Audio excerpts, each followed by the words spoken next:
नमस्कार। मैं doctor Neelam Chaudhary, assistant professor, government law college Ajmer. आज हम एलएलबी थर्ड ईयर के fourth paper labour and industrial law second के बारे में बात करेंगे। हमारा आज का टॉपिक कॉन्ट्रैक्ट लेबर, ठेका श्रम से संबंधित है। कॉन्ट्रैक्ट लेबर को रेगुलेट करने के लिए, नियमित करने के लिए जो एक्ट बनाया गया है उसका नाम है the contract labour regulation and abolition act 1970। ठेका श्रम विनियमन और उत्साधन अधिनियम 1970। इस एक्ट में टोटल 7 चैप्टर्स दिए गए हैं, जिसमें सेक्शन 1 टू सेक्शन 35 तक बताए गए हैं। सबसे पहले हम बात करते हैं चैप्टर 1 के बारे में। चैप्टर 1 की जो हेडिंग है वो है प्रारंभिक। इस चैप्टर में सिर्फ 2 सेक्शन दिए गए हैं, सेक्शन 1 और सेक्शन 2। सेक्शन 1 बात करता है इस एक्ट के शॉर्ट टाइटल के बारे में, एक्सटेंट के बारे में, कमेंसमेंट के बारे में और इसकी एप्लीकेशन के बारे में। जब हम सेक्शन 1 को देखते हैं तो उसमें बताया गया है कि इस अधिनियम का संक्षिप्त नाम ठेका श्रम विनियमन और उत्साधन अधिनियम 1970 है। इस अधिनियम का विस्तार संपूर्ण भारत पर है और यह ऐसी तारीख को प्रवर्त होगा जिसे केंद्रीय सरकार राजपत्र में अधिसूचना द्वारा नियत करे और इस अधिनियम के विभिन्न उपबंधों के लिए विभिन्न तारीखें तय की जा सकती हैं। क्लॉज 4 बताता है ऐसे प्रत्येक स्थापन को यह लागू होता है जिसमें 20 या इससे अधिक कर्मकार ठेका श्रमिक के रूप में नियोजित हैं या पूर्ववर्ती 12 मासों के किसी भी दिन नियोजित रहे हैं। ऐसे प्रत्येक ठेकेदार को लागू होता है जो 20 या इससे अधिक कर्मकारों को नियोजित करता है या जिसने पूर्ववर्ती 12 मासों के किसी भी दिन 20 या इससे अधिक कर्मकारों को उसने नियोजित किया था।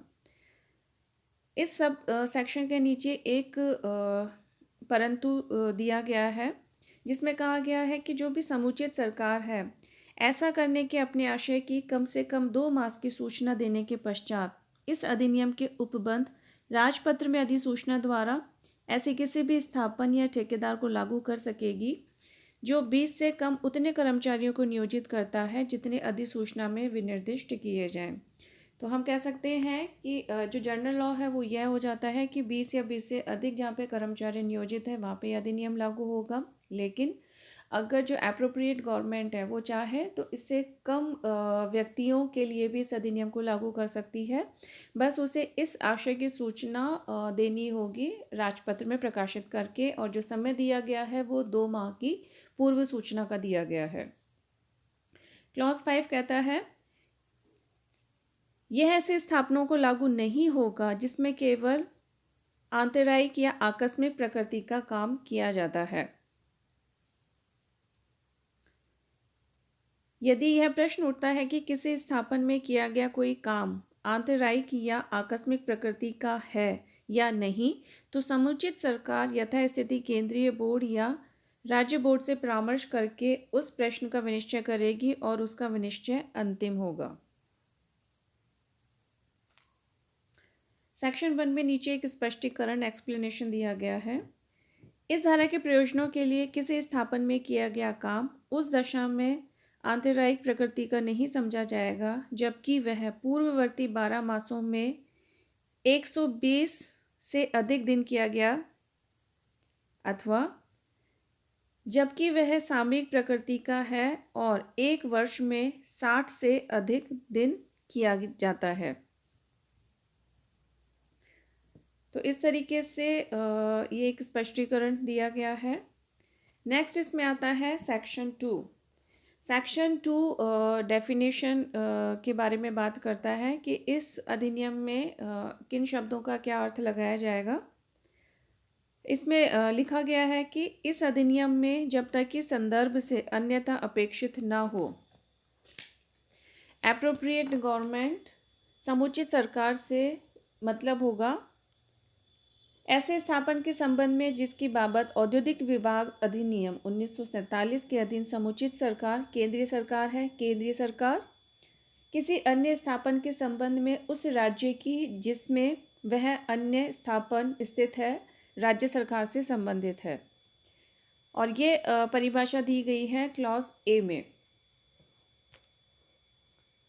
क्लॉज बी बात करता है ठेका श्रमिक कॉन्ट्रैक्ट लेबर के बारे में। इसके अनुसार कर्मकार को किसी स्थापन के काम में या काम के संबंध में ठेका श्रमिक के रूप में नियोजित तब समझा जाएगा जब वह प्रधान नियोजक की जानकारी में या जानकारी के बिना किसी ठेकेदार द्वारा या उसके माध्यम से ऐसे किसी काम में या काम के संबंध में भाड़े पर रखा जाता है।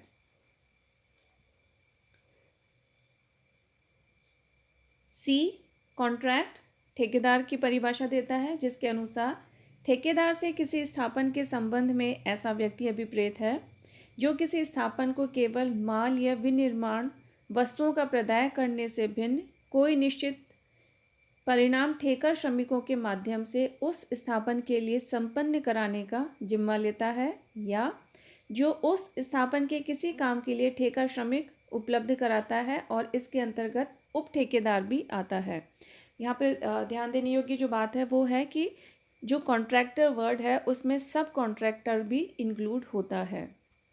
नेक्स्ट डेफिनेशन क्लॉज डी में दी गई है कंट्रोल्ड इंडस्ट्री नियंत्रित उद्योग। इसके अनुसार नियंत्रित उद्योग से ऐसा कोई उद्योग अभिप्रेत है जिसके बारे में किसी केंद्रीय अधिनियम द्वारा यह घोषित किया गया है कि संघ द्वारा उस पर नियंत्रण रखना लोक हित में समीचीन है।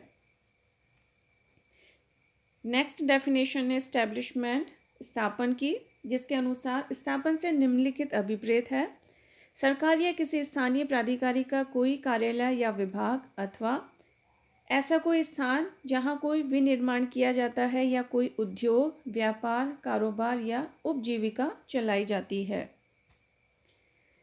प्रिस्क्राइब्ड का मतलब होता है इस अधिनियम के अधीन बनाए गए नियम द्वारा विहित अभिप्रेत है।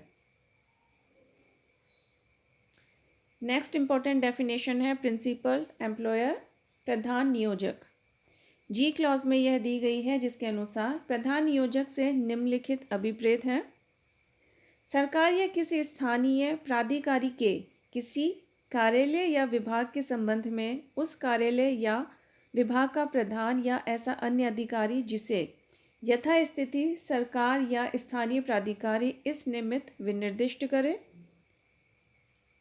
किसी कारखाने में या उस कारखाने का स्वामी या अधिष्ठाता, और जहाँ की कोई व्यक्ति कारखाना अधिनियम 1948 के अधीन उस कारखाने का प्रबंधक नामित किया जाता है, वहाँ इस प्रकार नामित कोई व्यक्ति किसी खान में उस खान का स्वामी या अभिकर्ता, और जहाँ की कोई व्यक्ति उस खान का प्रबंधक नामित किया गया है, वहाँ इस प्रकार नामित कोई व्यक्ति किसी अन्य स्थापन में उस स्थापन के पर्यवेक्षण और नियंत्रण के लिए उत्तरदायी कोई व्यक्ति।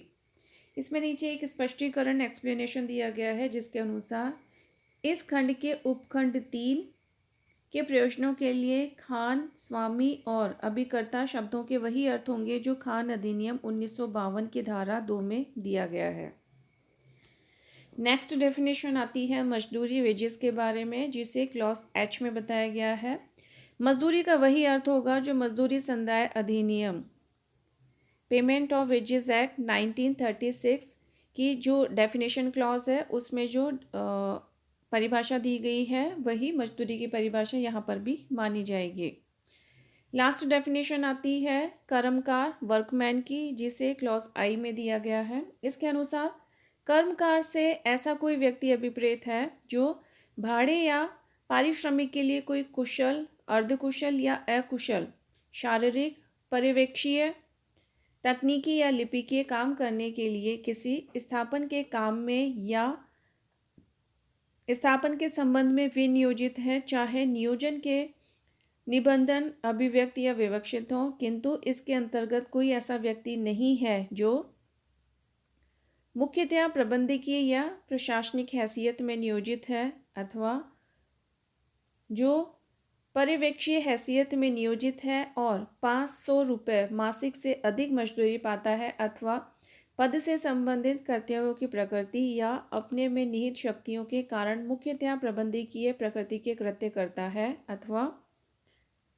ऐसा बाह्य कर्मकार है अर्थात ऐसा व्यक्ति जिसे प्रधान नियोजक के व्यापार या कारोबार के प्रयोजनार्थ प्रधान नियोजक द्वारा या उसकी ओर से कोई वस्तु या सामग्री विक्रय के लिए ठीक करने, साफ करने, धोने, परिवर्तित करने, अलंकृत करने, परिसाधित करने, मरम्मत करने या अलंकृत करने या अन्यथा प्रसंस्कृत करने के लिए दी जाती है और वह प्रक्रिया या तो बाह्य कर्मकार के घर में या ऐसे किसी अन्य परिसर में की जाती है जो प्रधान नियोजक के नियंत्रण और प्रबंध के अधीन नहीं है। जम्मू कश्मीर राज्य में प्रवर्तित किसी विधि के प्रति इस अधिनियम में किसी निर्देश का उस राज्य के संबंध में यह अर्थ लगाया जाएगा कि वह उस राज्य में प्रवर्तित तत्स्थायी विधि के प्रति यदि कोई हो निर्देश है।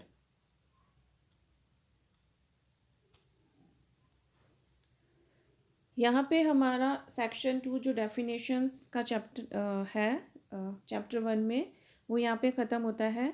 नेक्स्ट क्लास में हम लोग चैप्टर 2 से आगे स्टार्ट करेंगे। चैप्टर 2 का जो हेडिंग है वो है द एडवाइजरी बोर्ड्स, जिसमें सेक्शन 3 से लेकर सेक्शन 5 तक बताया गया है।